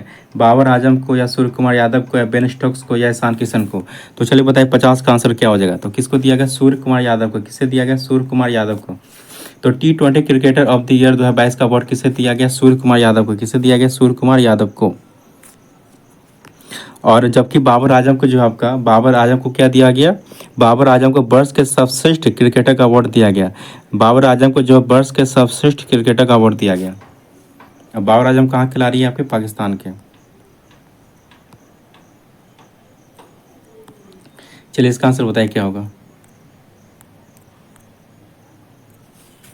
तो पद्म विभूषण पुरस्कार 2023 से सम्मानित श्रीनिवास प्रधन का संबंध किस क्षेत्र से है? विज्ञान से, कला से, राजनीति से या साहित्य से? तो बताइए 51 का आंसर क्या हो जाएगा? कहाँ से संबंधित है ये आपका? विज्ञान से। कहाँ से? विज्ञान से। तो इस क्वेश्चन का आंसर क्या हमारा? ऑप्शन नंबर ए। तो 2023 में जो है 6 नागरिकों जो है पद्म भूषण पुरस्कार से सम्मानित किया गया, जिसमें श्रीनिवास प्रधन का संबंध विज्ञान एवं इंजीनियरिंग से है। चलिए 52 का आंसर बताइए क्या होगा? प्रसिद्ध राजनीतिज्ञ शरद यादव जिनका हाल ही में निधन हो गया, वे कितनी बार लोकसभा हेतु चुने गए? 5 बार, 6 बार, 7 बार या 9 बार? तो चलिए बताइए 52 का आंसर क्या हो जाएगा? कितनी बार चुना गया? 7 बार। कितनी बार चुना गया? 7 बार। तो ये याद रखिएगा। तो प्रसिद्ध समाजवादी नेता शरद यादव का निधन जो हाल ही में हो गया, यह 7 बार लोकसभा एवं 3 बार जो राज्यसभा के लिए, 7 बार लोकसभा के लिए और राज्यसभा के लिए जो है 3 बार चुने गए। दुनिया का सबसे लंबा river cruise MV Ganga Vilas ने कितने दिनों की यात्रा पूरी की? 51, 55, 61 या 65? तो चलिए बताइए 53 का आंसर क्या हो जाएगा? कितना हो जाएगा? 51। कितना हो जाएगा? 51। इस क्वेश्चन का आंसर क्या हो जाएगा? हमारा ऑप्शन नंबर ए। तो दुनिया का सबसे लंबा river cruise MV Ganga Vilas को प्रधानमंत्री नरेंद्र मोदी ने 13 जनवरी को हरी झंडी दिखाकर रवाना किया था। इस क्रूज ने लगभग जो है 32 किलोमीटर की यात्रा जो है 51 दिनों में पूरी की। भारत सरकार ने किस देश से 12 चीते लाने हेतु समझौता किया है? केन्या, सूडान, दक्षिण अफ्रीका या जिम्बाब्वे? तो चलिए बताइए 54 का आंसर क्या हो जाएगा? तो कहाँ से किया है? दक्षिण अफ्रीका से। कहाँ किया है? दक्षिण अफ्रीका से। तो 54 का आंसर क्या हो जाएगा? हमारा ऑप्शन नंबर सी। तो भारत सरकार ने 12 चीतों को भारत में लाने हेतु दक्षिण अफ्रीका के साथ समझौता किया है और इसके अंतर्गत क्या क्या किया जाएगा? 7 को जो है नर, 7 को नर जो है नर और 5 को जो है मादा, 7 नर और 5 मादा चीतों को भारत लाया जाएगा। पुस्तक दी magic of the last story के लेखक कौन आपका? प्रणव सेन है या सुधा मूर्ति है या राधा सिन्हा है या प्रकाश चंद्र कोहली है? तो बताइए 55 का आंसर क्या हो जाएगा? तो बताइए 55 का आंसर क्या हो जाएगा? क्या हो जाएगा? सुधा मूर्ति। क्या हो जाएगी? सुधा मूर्ति। तो 55 प्रसिद्ध पुस्तक दी magic of the last year story जो है पुस्तक के लेखक कौन है आपके? सुधा मूर्ति हैं। और हैप्पी प्लेस पुस्तक के लेखक जो है और आपके कौन है? हैप्पी प्लेस पुस्तक के लेखक कौन है? Emily Henry. तो ये भी याद रख सकते हैं। तो दी magic of the last story के लेखक कौन है? सुधा मूर्ति। प्रतिवर्ष समर्पण दिवस कब मनाया जाता है? 11 फरवरी, 12 मार्च या 14 मई या 7 नवंबर? तो चलिए बताइए 56 का आंसर क्या हो जाएगा? कितना को? तो 11 फरवरी। कितना? 11 फरवरी। तो इस क्वेश्चन का आंसर क्या हो जाएगा? हमारा 56 का ऑप्शन नंबर ए। तो पंडित दीनदयाल उपाध्याय के जन्म दिवस पर जो है प्रतिवर्ष समर्पण दिवस मनाया जाता है। तो पंडित दीनदयाल उपाध्याय के जन्मदिन पर जो है प्रतिवर्ष समर्पण दिवस जो है 11 फरवरी को मनाया जाता है। तो ये याद रखिएगा। शहाबुद्दीन चप्पू को किस देश का नया राष्ट्रपति बनाया गया है? ओमान का, बांग्लादेश का या सूडान का या बहरीन का? तो बताइए 57 का आंसर क्या हो जाएगा? कहाँ का बनाया गया था? बांग्लादेश का। कहाँ से बनाया गया? बांग्लादेश का। तो 57 का आंसर क्या हो गया? हमारा ऑप्शन नंबर बी। तो बांग्लादेश के नए राष्ट्रपति के रूप में शहाबुद्दीन चप्पू को चुना गया है। बांग्लादेश की राजधानी क्या है? ढाका है। तथा वर्तमान यहाँ के प्रधानमंत्री कौन है आपके? शेख हसीना है प्रधानमंत्री। और राष्ट्रपति कौन बने हैं? शहाबुद्दीन चप्पू। वैज्ञानिक अनुसंधान केंद्र दक्षिण गंगोत्री की स्थापना कब की गई थी? 1976 में या 1981 में या 1983 में या 1999 में? तो बताइए 58 का आंसर क्या हो जाएगा? तो कब किया गया? 1983 में। कब किया गया? 1983 में। तो इस क्वेश्चन का आंसर क्या हो गया? हमारा ऑप्शन नंबर सी। तो दक्षिण गंगोत्री एवं वैज्ञानिक अनुसंधान केंद्र है जो अंटार्कटिका, ये कहाँ का? अंटार्कटिका में जो स्थित है। इसका स्थापना कब किया गया? 1983 में किया गया। चलिए बताइए 59 का आंसर क्या हो जाएगा? तो जनजाति है और एक तरफ जनजाति है, तरफ क्या आपका राज्य है। एक तरफ जनजाति है, तरफ राज्य है। तो आपको बताना है कि कौन सा जो है सही सम्मिलित है। तो चलिए बताइए 59 का आंसर बताइए क्या होगा? तो बताइए 59 का आंसर क्या होगा? तो देखिए लिंबू आपका कहाँ का? सिक्किम का, ये सही आपका। कार्बी हिमाचल प्रदेश का, ये गलत है आपका। डोगरिया जो उड़ीसा का, ये सही है आपका। तो आपका पहला और तीसरा जो आपका सही है। तो पहला तीसरा आपका सही है। तो आपका ऑप्शन नंबर जो आपका ए सही है। आपका ऑप्शन नंबर जो आपका ए सही है। ठीक है, आपका ऑप्शन नंबर जो आपका ए जो है सही है। ठीक है, लिंबू जनजाति जो है सर्वाधिक कहाँ पाया जाता है? सिक्किम में पाया जाता है। और कार्बी जनजाति असम में पाया जाता है। कार्बी कहाँ पाया जाता है? ये हिमाचल प्रदेश नहीं, कहाँ पाया जाता है आपका? असम में पाया जाता है। कहाँ पाया जाता है? ये असम में। कहाँ पाया जाता है? असम में। ठीक है, और डोगरिया जनजाति उड़ीसा में पाया जाता है, ये सही है। तो आपका गलत क्या था? आपका 2 नंबर का आपका गलत है, बाकी आपका 1, 3 सही है। तो सही बोला गया था, तो 1 और 3 सही हो गया हमारा। चलाते हैं 60 की तरफ। एक देश के अंदर स्थित सबसे बड़ी झील कौन सी है? सुपीरियर झील या मिशिगन झील या बैकॉल झील या विक्टोरिया झील? तो बताइए 60 का आंसर हमारा क्या हो जाएगा? तो कौन सा झील है हमारा? मिशिगन झील। कौन सा आपका? मिशिगन झील है। कौन सा? तो एक देश के अंदर पूछा गया है, तो एक देश के अंदर स्थित सबसे बड़ी झील कौन सा? मिशिगन झील है। कौन सी? मिशिगन झील है। ठीक है, मिशिगन झील जो अमेरिका में स्थित है, ये कहाँ आपका स्थित है? यूएसए में। कहाँ आपका? अमेरिका में जो है स्थित है आपका। कहाँ? अमेरिका में स्थित है। यह झील का क्षेत्रफल कितना? 58,000 वर्ग किलोमीटर है। यह देश में स्थित सबसे बड़ी झील है। चलिए बताइए 61 का आंसर। वायुमंडल में हाइड्रोजन की प्रतिशत मात्रा है 0.01% या 1.3% या 0.93% या 0.03%। तो बताइए 61 का आंसर क्या होगा? कितना? 0.01%। कितना? 0.01%। तो इस क्वेश्चन का आंसर क्या हमारा? 61 का आंसर क्या हमारा? ऑप्शन नंबर ए। तो वायुमंडल में सर्वाधिक मात्रा में क्या है आपका? नाइट्रोजन है। नाइट्रोजन कितना आपका? 78% है। कितना नाइट्रोजन जो आपका? 78% है। और इसके बाद क्या? ऑक्सीजन कितना आपका? 21%। ऑक्सीजन कितना आपका? 21% है। और कार्बन डाइऑक्साइड कितना आपका? 0.03%। कार्बन डाइऑक्साइड कितना आपका? 0.03%। तो हाइड्रोजन कितना आपका? 0.01%। तो पूछा हाइड्रोजन, तो हाइड्रोजन कितना? 0.01%। चलिए बताइए 62 का आंसर बताइए क्या होगा? निम्नलिखित में से कौन सी जलधारा गर्म जलधारा का उदाहरण जो आपका नहीं है? नहीं है पूछा है। तो पेरुवियन या सुसीमा या एल नीनो या बी और सी दोनों। तो बताइए 62 का आंसर क्या हो जाएगा हमारा? तो 62 का आंसर क्या हो जाएगा? कौन सा नहीं है आपका? कौन सा गर्म जलधारा का उदाहरण नहीं? कौन सा नहीं है आपका? पेरुवियन। कौन सा नहीं? पेरुवियन। पेरुवियन जलधारा जो आपका गर्म जलधारा का उदाहरण नहीं है। तो 62 का आंसर क्या हो गया हमारा? ऑप्शन नंबर ए। तो पेरुवियन जो जलधारा है कहाँ? प्रशांत महासागर की ठंडी जलधारा है। जबकि सुसीमा हो गया, एल नीनो, क्यूरिशियो आदि क्या है? गर्म जलधारा का उदाहरण है। प्रशांत महासागर विश्व का सबसे बड़ा तथा गहरा सागर है। इसकी आकृति कैसे? त्रिभुजाकार है। बताइए 63 का आंसर। भारतीय मानसून मौसमी विस्थापन संगीत है। इसका प्रमुख कारण क्या है? ताप की समानता, यह स्थल तथा समूहों का विभेदी तापन, ये एशिया की ठंडी हवा, या सभी। तो बताइए 63 का आंसर क्या हो जाएगा हमारा? तो क्या हो जाएगा? स्थल तथा समूहों का क्या? विभेदन। क्या हो जाएगा हमारा? Option number B. क्या हो जाएगा हमारा? Option number B. स्थल तथा समूहों का क्या हो जाएगा? विभेदी तापन। तो भारत में मानसून आने का प्रमुख कारक क्या आपका? स्थल तथा समूहों का तापांतर है। ठीक है, तापांतर।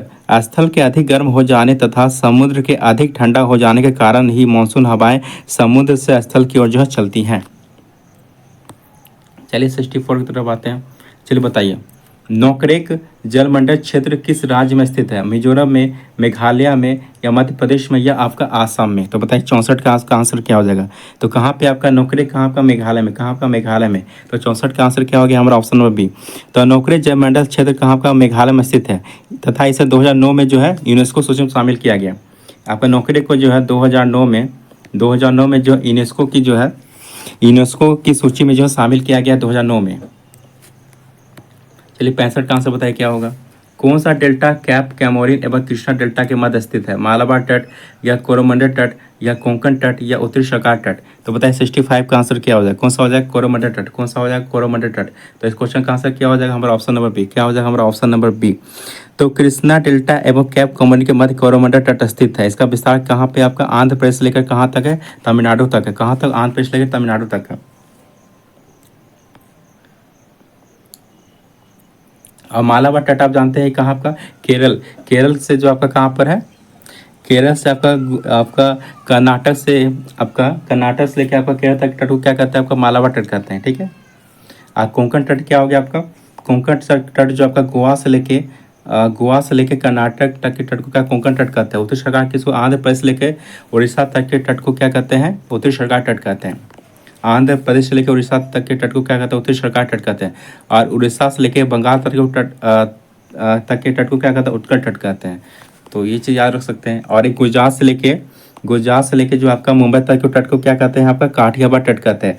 और मुंबई के दमन से लेकर गोवा तक के तट को क्या कहते हैं? आपका मुंबई के दमन से लेकर गोवा तक के तट को क्या कहते हैं? कोंकण तट कहते हैं। क्या कहते हैं? कोंकण तट। तो मुंबई के दमन से लेकर गोवा तक के तट को क्या कहते हैं? कोंकण तट कहते हैं। ठीक है। और कर्नाटक से लेके केरल तक के तट को क्या कहते हैं? मालाबार तट कहते हैं। और तमिलनाडु से लेके आंध्र प्रदेश तक के तट को क्या कहते हैं? कोरोमंडल तट कहते हैं। और आंध्र प्रदेश से लेके उड़ीसा तक के तट को क्या कहते हैं? उत्तरी सरकार तट कहते हैं। और उड़ीसा से लेके पश्चिम बंगाल तक के तट को क्या कहते हैं? उत्कल तट कहते हैं। तो ये भी याद रख सकते हैं, ये स्टफ फैक्ट है। निम्नलिखित में से किस की कोई इकाई नहीं होती है? घनत्व का, या सापेक्षिक घनत्व का, या विस्थापन का, या दाब का? तो बताइए 66 का आंसर क्या हो जाएगा? तो किसका नहीं होता है? सापेक्षिक घनत्व का जो होता है कोई भी इकाई मतलब यूनिट नहीं होता है, ठीक है। घनत्व घनत्व का यूनिट क्या होता है आपका? घनत्व का जो यूनिट क्या हो जाता है आपका? केजी।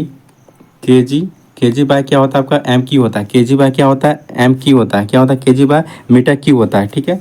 और दाब का क्या होता है आपका? दाब का क्या होता है? न्यूटन बाय मीटर स्क्वायर होता है। क्या होता है? न्यूटन बाय मीटर स्क्वायर अथवा क्या होता है? पास्कल होता है, ठीक है। आप विस्थापन का तो जानते ही हो आप, क्या होता है? मीटर होता है। और सापेक्षिक घनत्व का कोई भी आपका यूनिट नहीं होता है। चलिए बताइए 67 का, निम्नलिखित में से किसे मापने के लिए अस्टेलाग्नोमीटर, अस्टेगला अस्टेग्लो अस्टेग्लागो अस्टेग्लामोमीटर का उपयोग होता है? पृष्ठ तनाव को मापने के लिए, या प्रकाशित क्रियाकलाप को मापने के लिए, या अपवर्तनांक सूचकांक को मापने के लिए, या शुद्ध गति की श्यानता मापने के लिए? बताइए 67 का आंसर हमारा क्या हो जाएगा? तो किसका नापने के लिए क्या आता है? सरफेस टेंशन मतलब पृष्ठ तनाव को मापने के लिए क्या आता है? तो 67 का हमारा आंसर क्या हो गया? Option number A. क्या हो गया हमारा? ऑप्शन नंबर ए, ठीक है। तो अस्टेग्लाग्नोमीटर का उपयोग तरल की गई मात्रा में बूंदों की सही संख्या का निर्धारण करके सतह का तनाव मापने के लिए किया जाता है। तो चलिए बताएं 68 का आंसर क्या होगा? यदि किसी वस्तु वृत्ताकार पथ में घुमाई जाती है तो उस पर किया गया कार्य क्या होता है? शून्य होगा, या ऋणात्मक होगा, या धनात्मक होगा, या निर्धारित नहीं किया जा सकता? बताइए 68 का आंसर हमारा क्या हो जाएगा? क्या हो जाएगा हमारा? शून्य हो जाएगा। क्या हो जाएगा? शून्य, ऑप्शन नंबर ए। तो 68 का आंसर क्या हो जाएगा हमारा? ऑप्शन नंबर ए। यदि कोई वस्तु वृत्ताकार पथ पर घुमाई जाती है तो उस पर किया गया कार्य क्या होता है? शून्य होता है, क्योंकि वृत्ताकार पथ में एक चक्कर में विस्थापन क्या होता है? शून्य होता है। तो इस वजह से तो ऊर्जा के संबंध में निम्न में से कौन सा कथन जो आपका सत्य नहीं है? कौन सा आपका कथन जो सत्य नहीं है? ऊर्जा भौतिक पदार्थ नहीं है। ऊर्जा किसी कार्य को करने की क्षमता की माप है। ऊर्जा को कई रूपों में संग्रहित किया जा सकता है, मापा जा सकता है। रूपांतरण के दौरान निर्गत ऊर्जा निर्वात में जाती है। तो बताइए 69 का हमारा आंसर क्या हो जाएगा? क्या हो जाएगा हमारा आंसर? हो जाएगा। तो पूछा है, सही नहीं पूछा है। तो ऊर्जा भौतिक पदार्थ नहीं है, सही बात है। ऊर्जा किसी कार्य को करने की क्षमता की माप है, ये भी सही है। ऊर्जा को कई रूपों में संग्रहित किया और मापा जा सकता है, ये भी सही है। रूपांतरण के दौरान निर्गत ऊर्जा निर्वात में जाती है, ये आपका गलत है, ये आपका चौथा गलत है। पूछा है कौन सा सही नहीं है, तो कौन सा सही नहीं है आपका? Option number D. Option number D जो आपका सही नहीं है, ठीक है। ऊर्जा जो है, ऊर्जा किसी वस्तु का वह गुण होता है जिसे किसी एक वस्तु से दूसरी वस्तु में स्थानांतरित करके किसी कार्य को किया जाता है। ऊर्जा को ना तो उत्पन्न किया जा सकता है और ना ही नष्ट किया जा सकता है, ठीक है। तो चलिए आते हैं 70 की तरफ। एक पत्थर किसी स्प्रिंग तुला पर बंधा हुआ है, निम्नलिखित स्थितियों में से कौन से स्प्रिंग तुला के रीडिंग में सबसे कम भार दिखाएगी? तो चलिए बताइए इसका आंसर क्या होगा? 70 का आंसर बताइए क्या होगा? तो कौन सा हो जाएगा हमारा? Option number C. वह जब वह पत्थर किसी बीकर के लिए पानी में पूरी तरह से निमज्जित हो। तो ऑप्शन नंबर सी जो हमारा इस क्वेश्चन का आंसर हो जाएगा 70 का। एक पत्थर किसी स्प्रिंग तुला पर बंधा हुआ है, जब वह पत्थर किसी बीकर में लिए पानी में पूरी तरह से निमज्जित हो जाए तो स्प्रिंग तुला की रीडिंग में सबसे कम भार जो है दिखाई देगा, सबसे कम भार जो है दिखाई देगा। तो इस क्वेश्चन का आंसर क्या हो गया हमारा? Option number C. चलिए बताइए 71 का आंसर बताइए क्या होगा? तो बोरोसिलिकेट ग्लास बर्तन का माइक्रोवेव ओवन में प्रयोग किया जाता है क्योंकि यह भंगुर नहीं है, या अत्यधिक ऊष्मा प्रतिरोधी है, या किसी भी अन्य बर्तन से अधिक तेजी से खाना बनाता है, या यह ऊर्जा कुशल होता है। तो बताइए 71 का आंसर हमारा क्या हो जाएगा? तो कौन सा हो जाएगा हमारा? यह अत्यधिक ऊष्मा प्रतिरोधी है, इसलिए यह अत्यधिक ऊष्मा क्या है? प्रतिरोधी है। तो बोरोसिलिकेट ग्लास बर्तन का माइक्रोवेव ओवन में प्रयोग किया जाता है क्योंकि यह अत्यधिक ऊष्मा प्रतिरोधी होता है। चलिए बताइए 72 का बताइए आंसर क्या होगा? किसी विस्फोट के कारण समुद्र के तल पर बनने वाली लहरें डैश होती है, अनुप्रस्थ होती है, या अनुदैर्ध्य होती है, या स्थिर होती है, या ए और बी दोनों होती है? तो बताइए 72 का हमारा आंसर क्या हो जाएगा? तो क्या होती है? अनुदैर्ध्य होती है। क्या होती है? अनुदैर्ध्य होती है, ठीक है। तो किसी विस्फोट के कारण समुद्र के तल पर बनने वाली लहरें अनुदैर्ध्य तरंगें होती है तथा समुद्र की सतह पर बनने वाली लहरें कैसी होती है? अनुप्रस्थ तरंगें होती है। कैसी होती है? अनुप्रस्थ। तब विस्फोट के कारण समुद्र के तल पर बनने वाली लहरें कैसी? अनुदैर्ध्य होती है। और समुद्र की सतह पर जो बनती है वो लहरें कैसी होती है? अनुप्रस्थ होती है। समुद्र की सतह पर जो लहरें बनती है वो कैसी होती है? आपकी अनुप्रस्थ होती है, ठीक है। अब विस्फोट के कारण बनता है तो वो क्या होता है? आपका अनुदैर्ध्य होता है। अनुप्रस्थ जो होता है आपका अनुदैर्ध्य, तो समझ गए होंगे आप। चलिए आते हैं क्वेश्चन नंबर 73 की तरफ। हाइड्रोजन अणु का नाभिक किससे बना होता है? केवल एक प्रोटॉन या प्रोटॉन, न्यूट्रॉन और इलेक्ट्रॉन, या दो इलेक्ट्रॉन और एक प्रोटॉन, या इनमें से कोई नहीं। तो चलो बताइए 73 का आंसर क्या हो जाएगा। तो क्या हो जाएगा, केवल एक प्रोटॉन। क्या हो जाएगा, केवल एक प्रोटॉन। तो 73 का आंसर क्या हो जाएगा हमारा, ऑप्शन नंबर ए। क्या हो जाएगा हमारा ऑप्शन नंबर ए। तो हाइड्रोजन परमाणु में एक प्रोटॉन और एक इलेक्ट्रॉन होता है। प्रोटॉन परमाणु के नाभिक में रहता है तथा इलेक्ट्रॉन नाभिक के चारों ओर चक्कर लगाता रहता है। हाइड्रोजन परमाणु में न्यूट्रॉन अनुपस्थित रहता है। तो चलिए आते हैं 74 की तरफ। चलिए इसका आंसर बताइए। निम्न में से कौन सा विकल्प सहसंयोजक यौगिक का जो है गुण नहीं है पूछा है। निम्न गलनांक और क्वथनांक या उच्च गलनांक और क्वथनांक उष्मा विद्युत का दुर्बल चालक या जल में अविलय और कार्बनिक विलायकों में विलय। तो बताइए 74 का हमारा आंसर क्या हो जाएगा। तो क्या हो जाएगा हमारा ऑप्शन नंबर बी। क्या हो जाएगा हमारा ऑप्शन नंबर बी। तो उच्च गलनांक और क्या हो जाएगा उच्च क्वथनांक। ठीक है। तो सहसंयोज आबंध युक्त यौगिकों को संयोजक यौगिक कहा जाता है। संयोजक यौगिक परमाणु के बीच इलेक्ट्रॉनों के साझे द्वारा जो बनता है। इनके गुण निम्नलिखित है। निम्न गलनांक और क्वथनांक उष्मा और विद्युत के कुचालक होते हैं। जल में अविलय और कार्बनिक विलायकों में विलय होते हैं। अतः गलनांक और क्वथनांक जो होता है सहसंयोजक यौगिक का जो होता है गुण नहीं है। तो इस क्वेश्चन का आंसर क्या है हमारा ऑप्शन नंबर बी जो है, इसका गुण जो है नहीं है, बी। तो चलिए आते हैं क्वेश्चन नंबर 75 की तरफ। इथेनॉल को ईथेन में परिवर्तित करने के लिए डिहाइड्रेटिंग एजेंट के रूप में उपयोग किया जाता है किसका, निकिल का या सूर्य का प्रकाश के ताप का या सांद्र सल्फ्यूरिक अम्ल का। बताइए 75 का हमारा आंसर क्या हो जाएगा, किसका, सांद्र सल्फ्यूरिक अम्ल हो जाएगा। क्या हो जाएगा, सांद्र सल्फ्यूरिक अम्ल। तो 75 का हमारा आंसर क्या, ऑप्शन नंबर डी। तो इथेनॉल को ईथेन में परिवर्तित करने के लिए डिहाइड्रेटिंग एजेंट के रूप में सांद्र सल्फ्यूरिक अम्ल का जो होता है उपयोग किया जाता है। आधुनिक आवर्त सारणी में प्रथम धात्विक तत्व मतलब कौन सा आपका, लिथियम है, सोडियम है, हीलियम है या H2। तो बताइए 76 का हमारा आंसर क्या हो जाएगा। तो कौन सा हो जाएगा आपका, Li, लिथियम हो जाएगा। कौन सा हो जाएगा आपका, लिथियम। तो क्षेत्र का आंसर क्या है, लिथियम। लिथियम आधुनिक आवर्त सारणी में प्रथम धात्विक तत्व है, जबकि हाइड्रोजन क्या प्रथम आधात्विक तत्व। हाइड्रोजन क्या आपका प्रथम आधात्विक तत्व है और लिथियम क्या प्रथम धात्विक तत्व। तो ये दोनों आप चीज़ें याद रख सकते हैं। उदासीन गैसीय परमाणु के बाह्यतम कक्षा का कोष से इलेक्ट्रॉन को हटाने के लिए निम्न में से किसकी आवश्यकता होती है, आयनन ऊर्जा का या वियोजन ऊर्जा का या इलेक्ट्रॉन बंधुता का या विद्युत ऋणात्मकता का। तो बताइए 77 का हमारा आंसर क्या हो जाएगा। तो किसका होता है, आयनन ऊर्जा का। किसका होता है, आयनन ऊर्जा का। तो 77 का आंसर क्या हो जाएगा हमारा ऑप्शन नंबर ए। क्या हो जाएगा ऑप्शन नंबर ए। तो किसी तत्व के परमाणु के बाह्यतम कक्षा या कोष में एक इलेक्ट्रॉन बाहर निकालने में निम्नलिखित हुई ऊर्जा को आयन ऊर्जा कहते हैं। आयन ऊर्जा आवर्त सारणी के वर्ग में ऊपर से नीचे जाने पर घटती है तथा किसी आवर्त में बाएं से दाएं जाने पर क्या होती है, बढ़ती है। चलिए बताएं 78 का आंसर बताएं क्या होगा। निम्न में से प्रति अम्ल के संघटक के रूप में किसका प्रयोग किया जाता है, साधारण नमक का, कैल्शियम सल्फेट का या सोडियम हाइड्रोजन कार्बोनेट का या सोडियम कार्बोनेट का। बताइए 78 का हमारा आंसर क्या हो जाएगा। क्या हो जाएगा हमारा ऑप्शन नंबर सी। क्या हो जाएगा option number C, sodium hydrogen carbonate का। किसका, सोडियम हाइड्रोजन कार्बोनेट का। तो सोडियम हाइड्रोजन कार्बोनेट का फॉर्मूला क्या होता है आपका, NaHCO3। क्या होता है, NaHCO3 होता है, इसका फॉर्मूला होता है। ये क्या होता है, खाने वाला सोडा भी इसे कहते हैं। इसे क्या कहते हैं, खाने वाला सोडा भी कहते हैं। यह क्या होता है, क्षारीय होता है। कैसा होता है, क्षारीय होता है। इसका उपयोग प्रति अम्ल के संघटक के रूप में किया जाता है।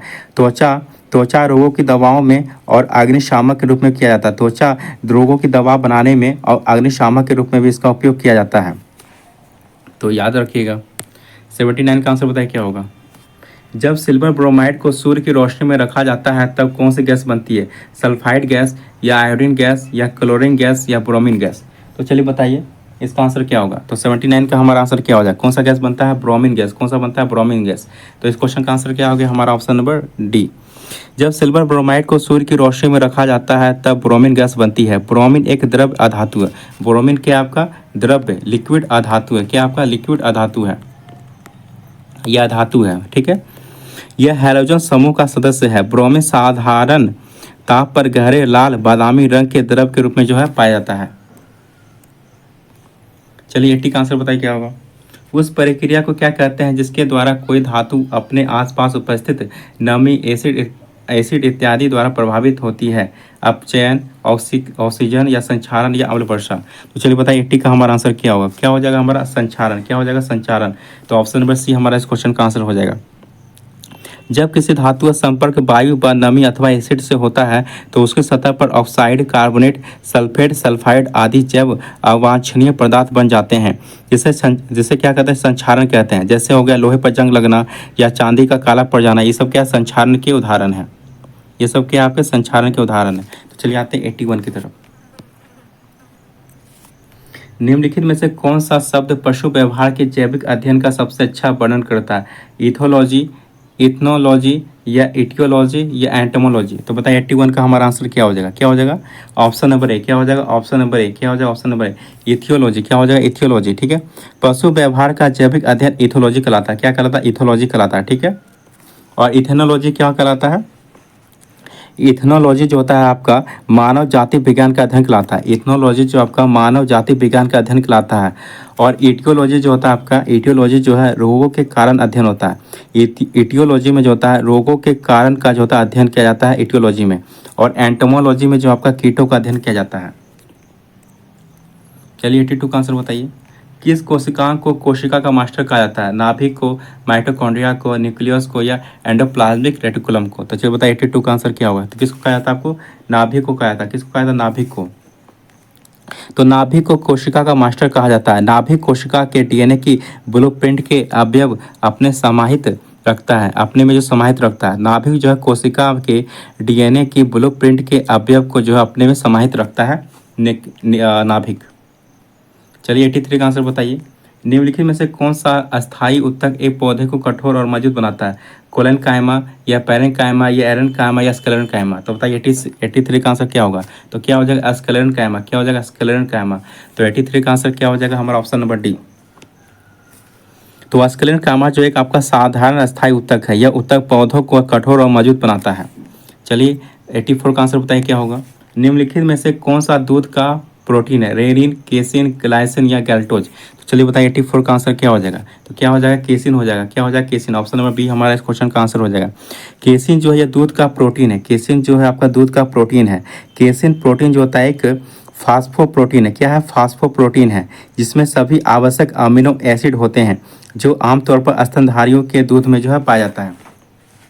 चलिए आते हैं क्वेश्चन नंबर 85 की तरफ। चलिए इसका आंसर बताइए क्या होगा? जिन अंगों की मूल संरचना भिन्न होती है लेकिन दिखने में एक जैसे होते हैं, उनके कार्य भी समान होते हैं, उन्हें क्या कहा जाता है? जीवाश्म, समजात अंग या समरूप अंग या विषमजातीय? चलिए बताइए 85 का आंसर क्या हो जाए? क्या कहा जाता है? समरूप अंग। क्या कहा जाता है? समरूप अंग। क्या कहा जाता है? समरूप अंग। तो वे अंग जो समान कार्य करते हैं तथा देखने में भी समान होते हैं लेकिन उनकी उत्पत्ति और संरचना भिन्न होती है, उसे क्या कहते हैं? समरूप अंग कहते हैं। क्या कहते हैं? समरूप अंग कहते हैं। चलिए 86 का आंसर बताइए क्या होगा? निम्नलिखित में से कौन सा एक अंतः परजीवी का उदाहरण है? फीता कृमि, शरीर के जूं या सिर के जूं या किलनी? तो चलिए बताइए 86 का आंसर क्या हो जाएगा हमारा? क्या हो जाएगा? फीता कृमि। क्या हो जाएगा? फीता कृमि। ऑप्शन नंबर ए जो हमारा इस क्वेश्चन का आंसर हो जाएगा। तो फीता कृमि एक अंतः परजीवी का उदाहरण है, जबकि अतिथि मतलब होस्ट पर परपोषी की अंतः सतह या भीतर रहता है तो उसे क्या कहते हैं? अंतः परजीवी कहते हैं। ठीक है। चलिए ऑक्टोपस के खून का रंग कैसा होता है? सफ़ेद होता है, लाल होता है, नीला होता है या काला होता है? ये काफ़ी इंपॉर्टेंट है, इसका आंसर बताइए। 87 का आंसर बताइए कैसा होता है? तो कैसा होता है आपका? नीला होता है। कैसा होता है? नीला होता है। तो 87 का आंसर क्या हमारा? Option number C. तो ऑक्टोपस जो आता है, ऑक्टोपस किस संघ में आपका आता है? मोलस्का में आता है। किस में आता है आपका? मोलस्का में आता है। किस संघ में आता है आपका? मोलस्का संघ में आता है। ऑक्टोपस में श्वसन जो होता है श्वसन वर्णक जो होता है कौन सा होता है आपका? हीमोसाइनिन होता है। क्या होता है? हीमोसाइनिन होता है। मतलब रेस्पिरेटरी पिगमेंट होता है, जिसके कारण रक्त का रंग कैसा होता है आपका? नीला होता है। जिसके कारण क्या होता है? रक्त का रंग कैसा होता है? नीला होता है।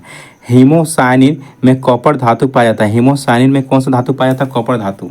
जिसके कारण क्या होता है? ऑक्टोपस का रंग, खून का रंग कैसा होता है आपका? नीला होता है। चलिए 88 का आंसर बताइए। मानव शरीर के किस अंग पर एंजियोप्लास्टी की जाती है? गुर्दा पर, फेफड़ा पर, या हृदय पर, या पेट पर? तो चलिए बताइए 88 का आंसर हमारा क्या हो जाएगा? किस पे किया जाता है? हृदय पर।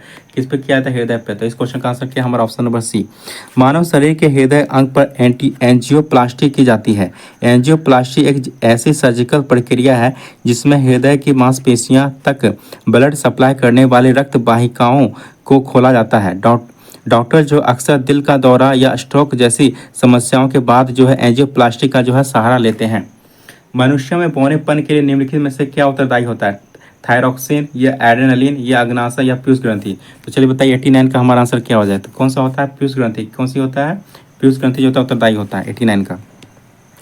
तो हमारे शरीर में पाया जाने वाला ग्रोथ जो है, ग्रोथ हार्मोन किसको कहते हैं? पीयूष ग्रंथि को कहते हैं। ग्रोथ किसको कहते हैं? पीयूष ग्रंथि कहते हैं, ग्रोथ हार्मोन। इस हार्मोन के बिना मांसपेशियों का गठन और हड्डियों का घनत्व जो है बढ़ना मुश्किल होता है, जैसे बौनेपन का घोतक। तो पीयूष ग्रंथि इस क्वेश्चन का आंसर हो जाएगा। चलिए 90 का आंसर बताइए। इनमें से किस रोग से पीड़ित रोगी भी नेत्रदान कर सकता है? मधुमेह, या रेबीज, या हैजा, या टिटनेस? तो बताइए 90 का आंसर क्या हो जाएगा? तो किसका? तो मधुमेह। तो मधुमेह से पीड़ित रोगी भी जो है नेत्रदान कर सकता है। मधुमेह से पीड़ित जो रोगी है वह भी क्या कर सकता है? नेत्रदान कर सकता है। तो 90 का आंसर हमारा ऑप्शन बी। तो मधुमेह रोग से पीड़ित रोगी भी नेत्रदान कर सकता है, जबकि एड्स हो गया, आपका रेबीज हो गया, हैजा हो गया, टिटनेस हो गया, ल्यूकीमिया हो गया, मेनिंजाइटिस हो गया आदि रोग से पीड़ित व्यक्ति जो है नेत्रदान नहीं कर सकता। ये याद रखिएगा। कौन कौन सा आपका नेत्रदान नहीं कर सकता है? एड्स हो गया, रेबीज, हैजा, टिटनेस, ल्यूकीमिया, मेनिंजाइटिस जो रोग आदि है वो जो है नेत्रदान नहीं कर सकता है। निम्नलिखित में से कौन सा पदार्थ तंबाकू में मौजूद होता है? कैफीन, मार्फिन, निकोटिन, या हशीश? तो 91 का आंसर बताइए क्या होगा? तो कौन सा होता है? निकोटिन होता है। कौन सा होता है? निकोटिन। चलिए 92 का आंसर बताइए क्या होगा? चलिए 92 का बताइए आंसर क्या होगा? निम्न में से लघु उद्योगों की क्या समस्या? पूंजी का अभाव, या विपणन जानकारी का अभाव, या कच्चे माल का अभाव, या उपरोक्त सभी? तो चलिए बताइए 92 का आंसर हमारा क्या हो जाएगा? बताइए 92 का। तो कौन सा? पूंजी का अभाव, ये सही है। विपणन जानकारी का अभाव, ये सही है। कच्चे माल का अभाव, ये सही है। उपयुक्त सभी आपका आंसर हो जाएगा। तो लघु उद्योगों की इतनी सारी समस्याएं हैं। तो 92 का आंसर हमारा क्या हो गया? Option number D. चलिए 93 का बताइए। सैनबेट का संबंध किससे है? सीमा शुल्क से है, या मूल्य वर्धित कर से है, या केंद्रीय उत्पाद शुल्क से है, या केंद्रीय बिक्री कर से है? तो बताइए 93 का आंसर हमारा क्या हो जाएगा? तो केंद्रीय उत्पाद शुल्क से। किससे? केंद्रीय उत्पाद शुल्क से है। ठीक है, चलिए आते 94 की तरफ। भारत में कागजी मुद्रा प्रथम बार कब शुरू की गई थी? 1862 ईस्वी में, 1880 ईस्वी में, या 1601 ईस्वी में, या 1542 ईस्वी में? तो चलिए बताइए 94 का आंसर बताइए क्या होगा? तो कब किया गया था? 1862 में। कब किया गया था? 1862 में। तो 94 का हमारा आंसर क्या हो जाएगा? हमारा ऑप्शन नंबर ए। तो भारत सरकार द्वारा सर्वप्रथम कागजी मुद्रा 1862 ईस्वी में जो है जारी किया गया था। चलिए 95 का आंसर बताइए। निम्न में से कौन सा एक भारतीय रिजर्व बैंक का जो है कार्य नहीं है? साख नियंत्रण, या साख सृजन, या मौद्रिक नीति का निर्माण, या अनुसूचित वाणिज्यिक बैंकों का शिखर संस्था के रूप में? तो चलिए बताइए 95 का हमारा आंसर क्या हो जाएगा? तो क्या है? साख सृजन। तो साख सृजन जो हमारा भारतीय रिजर्व बैंक का जो है कार्य नहीं है। साख सृजन मतलब लोन देना जो है, लोन देना जो आपका ये रिजर्व बैंक का जो है कार्य नहीं है। तो 95 का आंसर हमारा क्या हो जाएगा? Option number C. तो साख सृजन मतलब क्या होता है? क्रेडिट क्रिएशन होता है। साख सृजन मतलब क्या होता है? क्रेडिट क्रिएशन का कार्य जो है वाणिज्यिक बैंकों द्वारा किया जाता है। किसके द्वारा किया? वाणिज्यिक बैंकों द्वारा। यह जो है रिजर्व बैंक का जो है कार्य नहीं होता है। चलिए 96 का आता है मैथ का सवाल आपका। चलिए बनाइए। 5 क्रमिक विषम संख्याओं का औसत कितना? 21 है। उनमें से सबसे छोटी संख्या क्या होगी? तो ये सारी चीज़ आप बना सकते हैं। मेरा एवरेज का अगर वीडियो देखें तो आप बना सकते हैं इजीली। तो आपको सिर्फ आंसर बता देते हैं। आप मैथ का मेरा वीडियो देख सकते हैं तो आपको उसमें सारा आंसर मिल जाएगा। तो 96 का हमारा आंसर क्या हो जाएगा? हमारा ऑप्शन नंबर बी। क्या हो जाएगा? हमारा ऑप्शन नंबर बी 17। और 97 का हमारा आंसर क्या हो जाएगा? 97 का हो जाएगा हमारा ऑप्शन नंबर बी 75। ठीक है। और 98 का हमारा आंसर क्या हो जाएगा? 98 का क्या हो जाएगा? Option number D. क्या हो जाएगा? Option number D. 98 का क्या हो जाएगा? हमारा ऑप्शन नंबर डी। और 99 का क्या हो जाएगा? हमारा आंसर हो जाएगा 99 का क्या हो जाएगा? हमारा 99 का हो जाएगा हमारा ऑप्शन नंबर बी 400 मीटर। और 100 का हमारा आंसर क्या हो जाएगा? Option number A. क्या हो जाएगा? ऑप्शन नंबर ए। ऑप्शन नंबर ए। तो चलिए कैसा लगा आपको ये दरोगा का प्रैक्टिस का सीरीज लगा? कमेंट करके बताइए। काफ़ी डिटेल में मतलब बताया गया है सारा। तो चलिए कैसा लगा आपको वीडियो? कमेंट करके बताइएगा। चलिए इस वीडियो को पूरा देखने के लिए बहुत बहुत धन्यवाद।